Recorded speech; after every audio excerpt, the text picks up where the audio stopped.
అధికారంలోకి వచ్చాక సంవత్సర కాలం అవుతున్నా ప్రజలకు ఇచ్చిన హామీలని నెరవేర్చకుండా ఈరోజు రెడ్ బుక్ రాజ్యాంగం అంటూ కక్ష సాధింపు చర్యలకు మాత్రమే వాళ్ళు ఏ విధంగా కన్ఫైన్ అవటమే కాకుండా ఈ రాష్ట్రాన్ని దోచుకొని దాచుకుంటూ ఇంకా ఈ రాష్ట్రాన్ని అప్పుల్లో ముంచేస్తుంటే ఈ రాష్ట్రాన్ని కాపాడుకోవాలి, ఈ రాష్ట్ర ప్రజలకి అండగా ఉండాల్సిన బాధ్యత ప్రజా పార్టీ అయిన వైఎస్ఆర్ కాంగ్రెస్ పార్టీకి ఉంది. కాబట్టి ప్రజల తరఫున ఈరోజు ఏదైతే ఈ కూటమి ప్రభుత్వం ప్రజలకి వెన్నుపోటు పొడిచి సంవత్సరం అవుతుందో ఈ జూన్ 4ని వెన్నుపోటు దినంగా మా నాయకుడు జగన్మోహన్ రెడ్డి గారు అనౌన్స్ చేయడమే కాకుండా ఈరోజు రాష్ట్ర వ్యాప్తంగా ప్రజలకి అండగా ర్యాలీలు చేసి అఫీషియల్స్ కి మెమరాండం ఇచ్చి అది ప్రభుత్వానికి అందజేసి వాళ్ళు ఇచ్చిన హామీలని వాళ్ళ మేనిఫెస్టోని నెరవేర్చమని డిమాండ్ చేస్తున్నాం.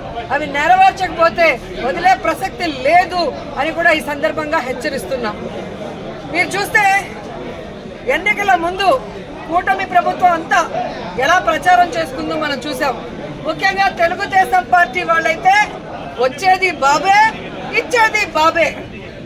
ఏమొచ్చిందయ్యా, మీకైతే పదవులు వచ్చాయి, బాబేమో వచ్చి ముఖ్యమంత్రిగా కూర్చున్నాడు, కానీ ఈ రాష్ట్ర ప్రజలకు ఏమిచ్చాడు అంటే చేతికి చిప్పిచ్చాడు, మరేమి ఇవ్వలేదనేది రాష్ట్ర ప్రజలు గుర్తించారు. 143 హామీలు ఇచ్చాడు. 143 హామీల్లో విజయరుద్ది విస్తరాకులు కట్టుంది, అనుభవం ఉందని చెప్పుకునే చంద్రబాబు నాయుడు మొదటి 6 అయినా చేశాడా అని నేను అడుగుతున్నాను. ఈరోజు చూస్తే చంద్రబాబు నాయుడు ఏరు దాటక ముందు ఏటి మల్లన్న, ఏరు దాటాక బోడి మల్లన్న చందంగా పరిపాలించిన విధానం మనకు తెలుసు. కానీ ఈ రాష్ట్ర ప్రజలు ఎలా నమ్మి మోసపోయారు, అలాగే ఈవీఎంలతో వీళ్ళు ఎలా మ్యానిపులేట్ చేసి ఈరోజు 60,000 90,000 అంటూ అసలు ప్రజలు ఓట్లేని నాయకులంతా గాల్లో గెలిచిపోయిన గాలిగాళ్లే ఎక్కువగా ఉన్నారు ఈ రాష్ట్రంలో. సో ఈరోజు నేను ఎందుకు ఇది చెప్తున్నాను అంటే జగన్మోహన్ రెడ్డి గారు ఎన్నికల్లో చెప్పడం జరిగింది, చంద్రబాబు నాయుడు 3 సార్లు ముఖ్యమంత్రి అయినా ఏ రోజు చెప్పిన వాగ్దానాన్ని నెరవేర్చలేదు, పిల్లనిచ్చిన మామనే వెన్నుపోటు పొడిచిన వాడు, జాగ్రత్తగా ఉండండి అని. కానీ ఈవీఎంల దగ్గర మనం ఏం చేయగలం? సో ఈవీఎంలని మ్యానిపులేట్ చేశారు.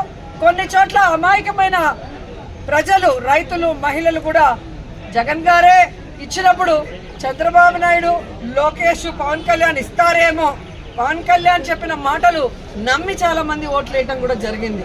కానీ ఈరోజు చూస్తే సూపర్ 6 చేస్తామన్న చంద్రబాబు నాయుడు సూపర్ 6 చేశాడా అని అడుగుతున్నాను.